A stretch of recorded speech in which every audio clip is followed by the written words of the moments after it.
चर्चा कर रहे थे व्रतियों को लेकर। आज थोड़ा सा अलग प्रकार की चर्चा करने का मन है, तो थोड़ा सा समझिएगा और कह देना महाराज जी आप गलत कह रहे हैं अगर गलत लगे तो। एक शब्द पुण्य को लेकर आता है और उसी के अंतर्गत लोग कहते हैं कि पुण्य तो है। तो भैया पाप क्या उपादेय हैं? पाप क्या उपादेय हैं? मेरा पहला सवाल ये है। जो कहते हैं पुण्य है तो पाप क्या उपादेय हैं? क्यों? क्योंकि अभी कहा कि आपकी दृष्टि जिस तरफ है आप उस तरफ आगे बढ़ रहे हैं। संसार की तरफ दृष्टि तो संसार की तरफ आगे बढ़ रहे हैं, मोक्ष की तरफ दृष्टि तो मोक्ष की तरफ आगे बढ़ रहे हैं। अगर मोक्ष की तरफ दृष्टि है मतलब तेरी दृष्टि पुण्य के ऊपर है, और संसार की तरफ दृष्टि तो तेरी दृष्टि पाप की तरफ है। अगर तूने पुण्य को है कह दिया तो तेरी दृष्टि में मतलब पाप उपादेय है। अभी की अवस्था से बात कर रहा हूं मैं, अप्रमत्त अवस्था के ऊपर नहीं जा रहा। यानी कि 7वां 8वां 9वां 10वां 12वां या 11वां 13वां 14वें गुणस्थान सिद्ध अवस्था की बात नहीं कर रहा। आप लोग क्या साबित करना चाहते हैं? आचार्य कुंद स्वामी ने समय सार लिखा। समय सार की दो आचार्यों ने टीका करी, आचार्य अमृतचंद्र स्वामी और आचार्य जयचंद स्वामी ने। आचार्य अमृतचंद्र स्वामी ने आत्मख्याति टीका लिखी और जयचंद स्वामी ने लिखी तात्पर्य वृत्ति टीका। और आप लोग आत्मख्याति टीका के अंतर्गत इतना खो गए कि आपने आत्मख्याति का दुरुपयोग कर लिया और तात्पर्य वृत्ति को समझा नहीं। आत्मख्याति का अर्थ क्या होता है कि आत्मा को प्रकाशित करना, आत्मा को उत्पन्न करना, ना कि केवल आत्मा आत्मा कर कर पुण्य को है बता दो और पाप को उपादेय बताकर ग्रहण कर लेना। पर आपने आत्मख्याति आत्मख्याति आत्मख्याति टीका का बेड़ा गर्द कर दिया। आचार्य अमृतचंद्र स्वामी ने कभी ऐसा नहीं सोचा था। क्यों? उन्होंने पुरुषार्थ सिद्धि उपाय लिखा, उसके अंतर्गत मुनियों को तो उपदेश दिया कि हे मुनि, तू अगर कोई तेरे पास आए तो पहले उसे मुनि व्रत के बारे में बता, अगर उसकी क्षमता नहीं है बाद में श्रावक के बारे में बता। और इस आत्मख्याति टीका का दुरुपयोग करके आपने इतना बेड़ा गर्द कर दिया कि मुनियों को भी मुनि नहीं छोड़ा। आपने अव्रतियों को मोक्ष मार्गी बता दिया। चौथे गुण स्थान में स्वरूपाचरण चारित्र बता दिया आप लोगों ने। आचार्य अमृतचंद्र स्वामी ने ऐसा कदापि नहीं सोचा था, कभी नहीं सोचा था। और बहाना देते हैं मेरा शरीर कमजोर है, मैं तो निमित्त को मानता नहीं, पुरुषार्थ करूंगा नहीं, भाग्य के भरोसे बैठा रहूंगा। ये वही लोग कहते हैं जिनका कहना है पुण्य है। और जो कहते हैं पुण्य का फल है वो यहां बैठे हैं। तात्पर्य वृत्ति में आचार्य जयचंद स्वामी ने कहा पुण्य है, अमृतचंद्र स्वामी ने किस अपेक्षा से कहा पुण्य तो करो पर उसके फल को मत भोगो। उसका तात्पर्य समझाया और आपने आत्मख्याति पढ़कर तात्पर्य वृत्ति ना पढ़कर सब कुछ 0 कर दिया। कितने ग्रंथ गिनवाओ जिसके अंदर द्रव्यानुयोग की अच्छी अच्छी चर्चा है। इष्टोपदेश को देख लो, वहां पर आचार्य पूज्यपाद स्वामी कहते यस्य स्वयं स्वभावाप्तिरभावे कृत्सन कर्मण तस्मै संज्ञान रूपाय नमस्तु परमात्मने। वही कहा ना जो समय सार में कहा वंदितु सव सिद्धे धू ममलम ममोणम गदिम पत्ते वोच्छामि समय पाहुड़ मिणमो सुध केवली भणियम। यही तो कहा ना। और यही इष्टोपदेश में आचार्य पूज्यपाद स्वामी ने कहा। उन्होंने क्या कहा कि मैं उन आत्मा को नमस्कार करता हूं जिसने स्वयं के पुरुषार्थ के द्वारा अपने सारे कर्मों का अभाव करके स्वरूप की प्राप्ति कर ली है, ऐसे सिद्धों को मैं नमस्कार करता हूं। और आचार्य कुंद ने क्या कहा, मैं सारे सिद्धों को नमस्कार करता हूं जो ध्रुव यानी हमेशा बहनी रहने वाली, ममलम यानी कि मल से रहित, अनुपम अणुवम गति को प्राप्त हो गए हैं।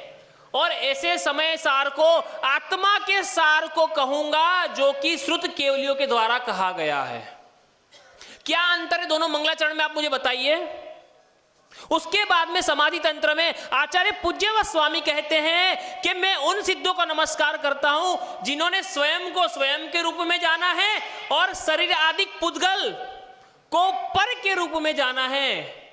क्या अंतर था उस मंगलाचरण में और इस मंगलाचरण में? क्या अंतर था बताए आप मुझे। द्रव्यानुयोग के ही दोनों मंगलाचरण और समय सार का मंगलाचरण, क्या अंतर है आप मुझे बताइए। आप बार बार एक बात कहकर भटकाने का प्रयास क्यों करते हैं? हिटलर की पॉलिसी क्यों अपना रहे हैं कि झूठ को 100 बार जोर से बोलने से वो सच हो जाएगा? भैया वो संसारी अवस्था में हो सकता है, मोक्ष मार्ग में तो कतई नहीं हो सकता।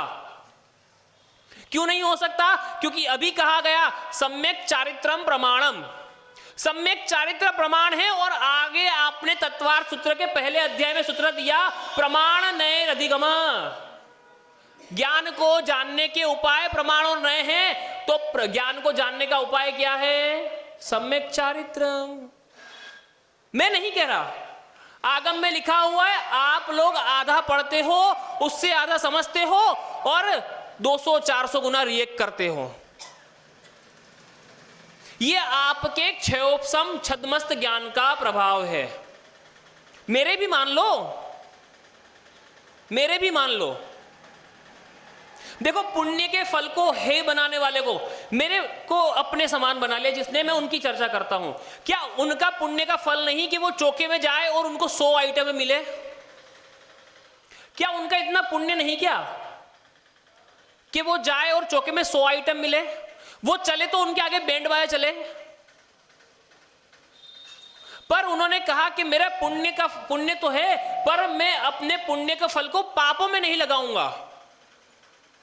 मैं अपने पुण्य के फल को पापों में नहीं लगाऊंगा। इसीलिए कहा पुण्य का फल है, पुण्य है नहीं है। उन्होंने सीमित कर लिया, मैं तो जितना कम आरंभ होगा, जितना कम आरंभ होगा उतनी क्रिया करूंगा, और संक्षिप्त हो जाए और संक्षिप्त हो जाए और सूक्ष्म हो जाए। ये था वाकई में अमृतचंद्र स्वामी का आत्मख्याति में उपदेश कि भैया तू पुण्य के फल को छोड़, पुण्य को मत छोड़। क्यों? क्योंकि अभी तू उस अवस्था को प्राप्त नहीं हो सकता जहां पर तू अपने लिए स्वयं स्वरूप की प्राप्ति कर ले, स्वात्मोपलब्धि की प्राप्ति कर ले। रोज कहते हैं स्वात्मोपलब्धि शिव सौख्य सिद्धि। स्वात्मोपलब्धि क्या है? स्वयं के आत्मा की उपलब्धि करना। वो हो जाएगी तब तेरे लिए पुण्य है, तब तेरे लिए पुण्य है। पर अभी तो स्वात्मोपलब्धि करने योग्य नहीं हुआ है, तो वहां तक तो इतना पुण्य इकट्ठा कर ले कि कभी तू स्वात्मोपलब्धि कर पाए। क्योंकि स्वात्मोपलब्धि करनी है तो पुण्य तो इकट्ठा करना पड़ेगा। अगर तू पुण्य को हे मान के छोड़ देगा तो निश्चित मान कि तू संसार की तरफ, तेरी दृष्टि पापों की तरफ है, तभी तूने पुण्य को हे मान लिया। नहीं तो तू पुण्य को उपादेय मानता ना। निश्चित मानिए।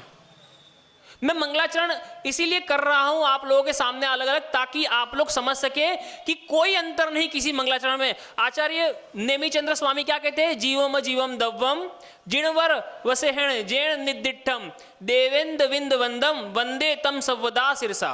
किसको नमस्कार कर रहा हूं सिर झुकाकर? जिसको देवेंद्र, इंद्र, नागेंद्र सब सिर झुकाकर नमस्कार करते हैं, और जिसने जीव और अजीव रूप द्रव्यों को प्रतिपादित किया है।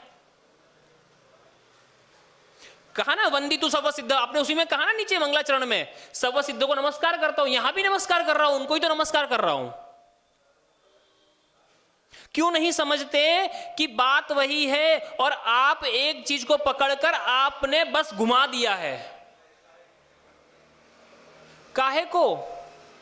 अपने आप को बर्बाद करने में लगा हुआ है भैया। क्यों? चारित्रम, सम्यक चारित्रम प्रमाणम, सम्यक चरित्र प्रमाण है, ये कहा ना आपने। तो आपका प्रमाण क्या है? प्रमाण का एक अर्थ होता है पूरा चित्र और दूसरा होता है सबूत। तो आप क्या दिखा रहे हैं? क्योंकि आपने कहा वृक्षेन फलेन वदति, वृक्ष जो है फल के द्वारा बोलता है, ज्ञान जो है चारित्र के द्वारा बोलता है। तो आप अगर संसाराचरण चारित्र में हैं तो आपका चारित्र संसार बोल रहा है। अगर स्वरूपाचरण चारित्र के अंतर्गत आप आगे बढ़े सम्यक्त्वाचरण को लेकर, संयमाचरण को लेकर, तो आपका स्वरूप बोलेगा। कहा ना जीभ बोलती है, जीवन नहीं बोलता। क्यों नहीं बोलता? क्योंकि आप चारित्र में नहीं आते। इनकी जिह्वा बोले ना बोले, इनका जीवन जरूर बोलता है, निश्चित मानिए आप लोग। कोई तुक तो बने उस बात का कि भैया पुण्य है, बस छोड़ दो। नहीं, व्रती होना यानी कि पुण्य तो इकट्ठा करना, पापों के दायरे को कम करना और पुण्य के फल को पुण्य रूप लगाना। जो प्रॉफिट हुआ हमें इन्वेस्टमेंट करके उसको वापस उसी बिजनेस में लगा देना, यही कहते हैं ना आप लोग। प्रॉफिट हुआ उसको वापस से प्रॉफिटेबल बिजनेस के अंतर्गत लगा देना। तो जो पुण्य हुआ उसको फिर से पुण्य के लिए लगा देना, पुण्यानुबंधी पुण्य कर लेना, ये उपादेय है। पर आपने तो पुण्य को सर्वथा है ही कह दिया, छोड़ दो, बस छोड़ दो। जबकि उपादेय क्या था? पुण्य था, चारित्र अवस्था उपादेय थी। और है क्या था? मिथ्यात्व है था, असंयमी अवस्था है थी। पर मैं शरीर का बहाना देता हूं, रात को रोटी खाता हूं, पानी पीता हूं, दूध पीता हूं, अरे क्या करूं, डॉक्टर कहता है तो इससे आगे बढ़ ही नहीं सकता। और तेरी आत्मा क्या कहती है? तेरी आत्मा तो कहती है कि भैया छोड़ दे, काहे को रगड़े में उलझ रहा है। पर मैं जो हूं ना, शरीर का गुलाम बनकर बैठा हूं, आत्मा की तरफ देखना नहीं चाहता, बिल्कुल नहीं। 1% भी मेरी दृष्टि उस तरफ जाती ही नहीं। समझ रहे हैं ना बात को?